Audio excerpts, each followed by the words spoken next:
So imagine a room filled with people, and all the particles that we see are just walk through the room without, like, they're like the losers. They're like, no one knows them. They just walk through. No one knows about them. What the Higgs particle is like, let's say Lady Gaga, Rihanna, or like some really famous person walks into the room and everyone just crowds around them. The Higgs particle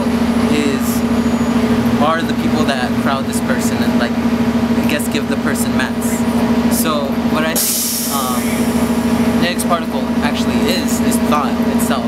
Like, we didn't think up anything. Like, we're not thinking up new ideas, or we are, but that's something else. But the stuff that exists is already thought itself.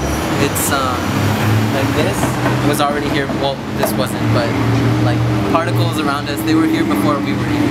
And our brains only pick up things. Like they're like receptors, like televisions, and then like every little thing is like a piece of a channel. Like what we see is this is like an entire channel, hypothetically speaking. And what heaven and hell is, what happens during death is that the brain releases a large amount of endorphins, and the ideas that we have, I think, like, they create this huge gamma or alpha radiation because of the dark matter just colliding within itself, and our consciousness travels into this other dimension, or like heaven or hell. So heaven is like when you have this great mentality about the world, like, oh, everyone's nice, everyone's happy, and you see that when you die, or when your consciousness dies in this world and goes off into this next world. And like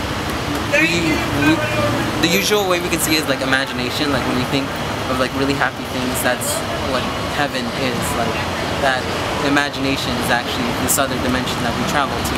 And proof of it would be like when you think or come up with an epiphany, a large amount of gamma radiation comes out. Or when you're dreaming, like it's beautiful, like it's awesome.